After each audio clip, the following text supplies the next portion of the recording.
warahmatullahi wabarakatuh.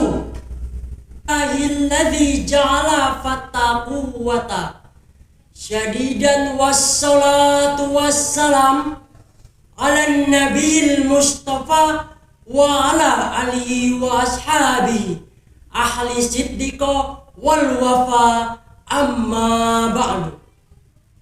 Dewan Hakim yang arif lagi bijaksana, hadirin generasi Qur'ani yang kami hormati. Di zaman sekarang ini sudah jarang kita menjumpai para generasi yang mengidolakan baginda Rasulullah Sallallahu Alaihi Wasallam. Mereka lebih mengidolakan artis-artis yang berada di televisi, seperti contohnya artis-artis Korea. Hal ini yang diakibatkan karena kelengahan orang tua yang tak memperdulikan anaknya. Seharusnya kita wajib untuk mencontoh perilaku baginda Rasulullah SAW, seperti halnya yang diungkapkan oleh Allah Subhanahu wa Ta'ala dalam surat Al-Ahzab ayat 21. Rasulullah adalah teladan bagi manusia. Sungguh telah ada pada diri Rasulullah itu suri tauladan yang baik bagimu dalam semua ucapan dan perilakunya, baik pada masa damai maupun perang.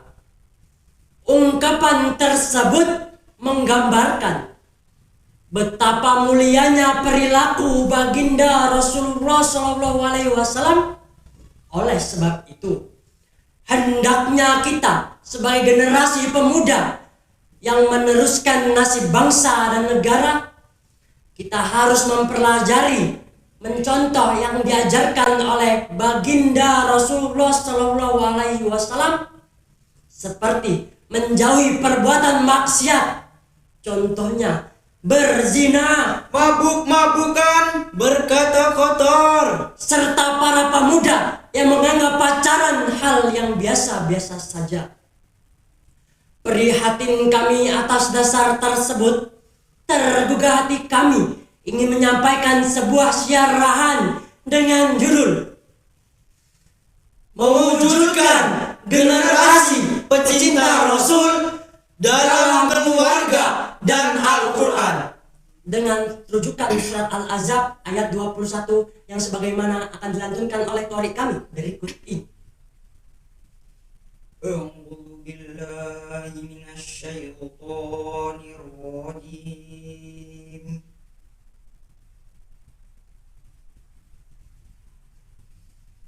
Bismillahirrahmanirrahim.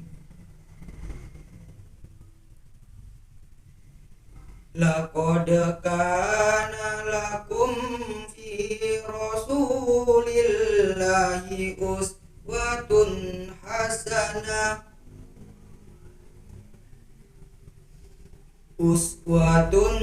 hasanatul liman kana yarjullah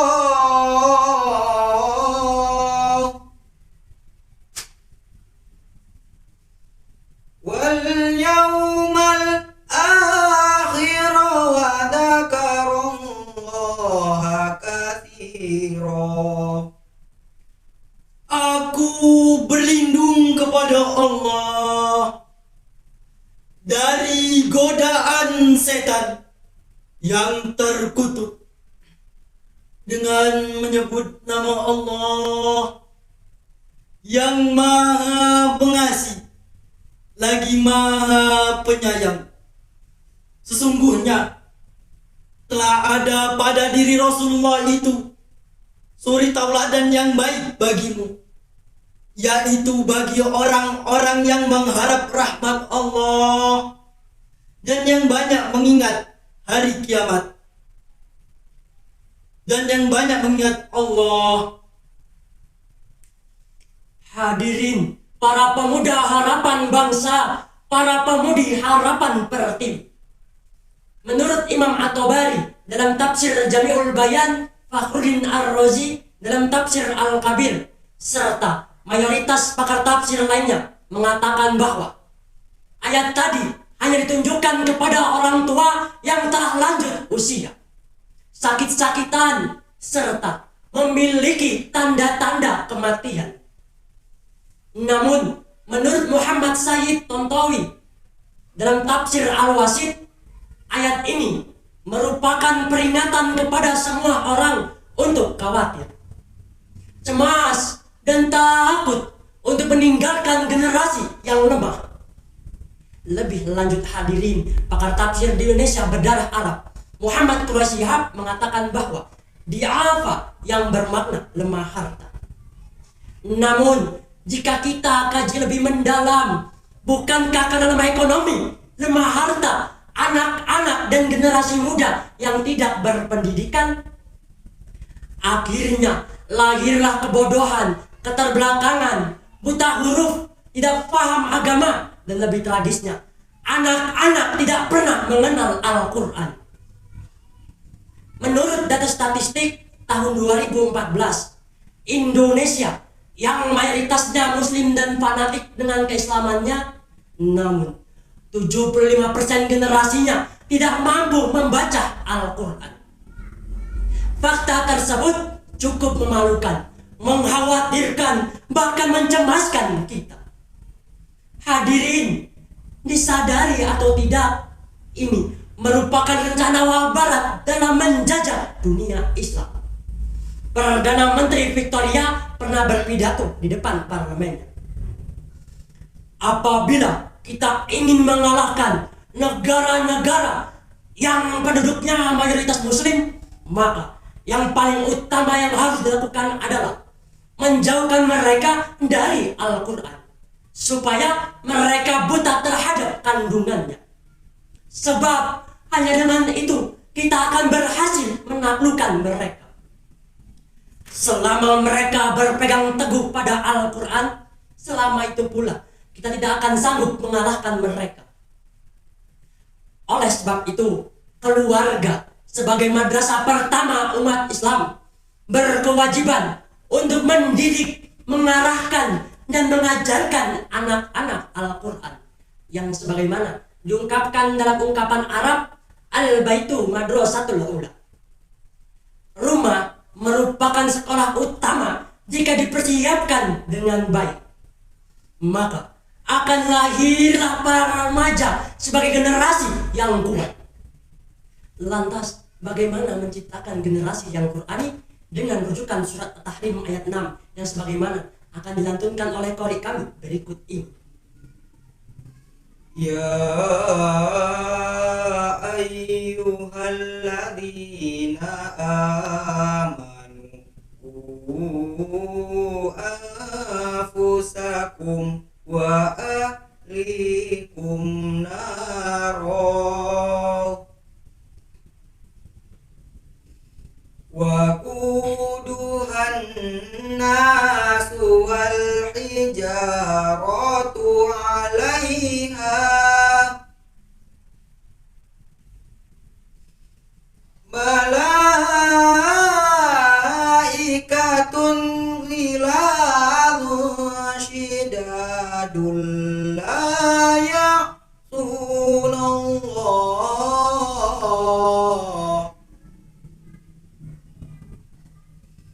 ma amarahum wa yaf'aluna ma yu'marun.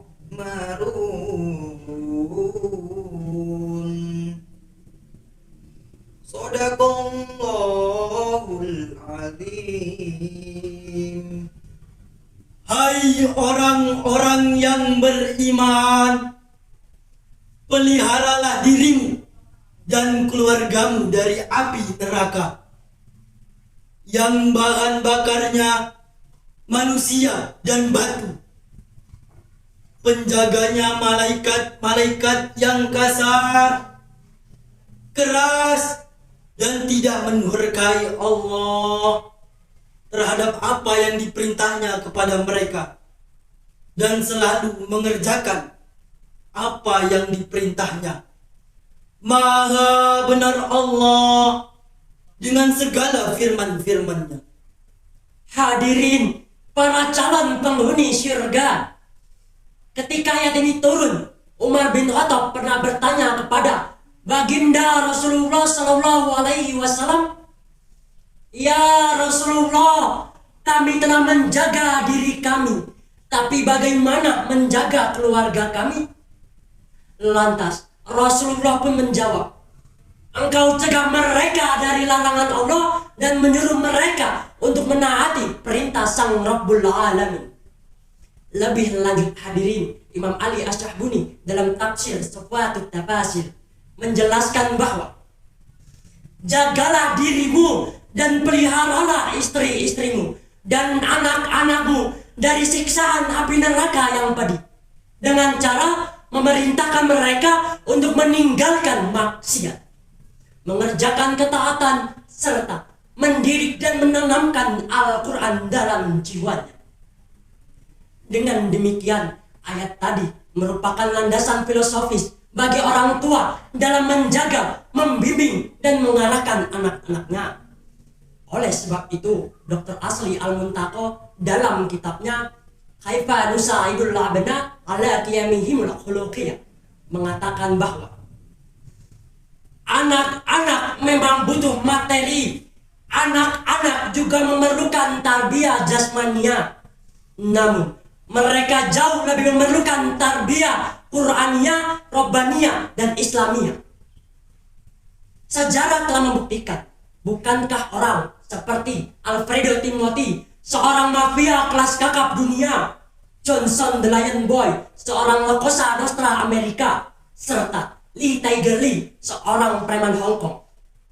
Mereka telah menciptakan keonaran dunia, membajak pesawat, menjadi gembong narkoba, serta memperjualbelikan wanita.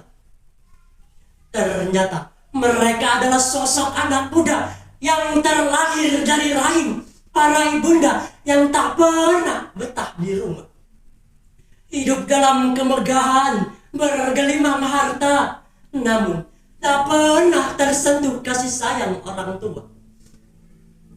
Sebaliknya hadirin, Muhammad bin Idris atau Imam Syafi'i tumbuh dari keluarga yang sederhana, dibesarkan dalam kondisi yang pas-pasan, namun dengan kasih sayang dan tarbiyah Qur'aniyah mengantarkan beliau sebagai tokoh besar dalam peradaban Islam. Tidak salah jika salah satu hadisnya Rasul bersujud. An Abi Hurairah radhiyallahu anhu anna Rasulullah sallallahu alaihi wasallam qala kullu mauludin yuladu alal fitrah fa abawahu yuhawidani aw yumajisani aw yunasirani. Ruwahu Al-Bukhari wa Muslim. Setiap anak yang dilahirkan dalam kondisi fitrah, maka orang tuanya lah yang akan menjadikan Yahudi, Nasrani maupun Majusi.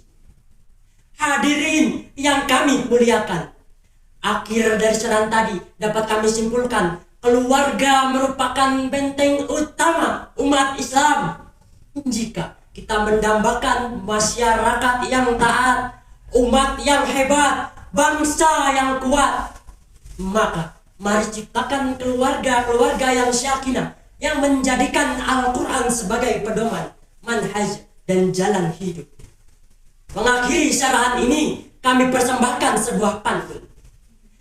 Jika banjir di sungai bilang, jangan coba mandi di sana. Kalau syariat kami ada yang salah, mohon maaf sebesar-besarnya. Demikianlah yang dapat kami sampaikan. Mohon maaf atas segala kekurangan dan terima kasih atas segala perhatian. Billahi taufiq wal hidayah, warido wal inayah. Wassalamualaikum warahmatullahi wabarakatuh.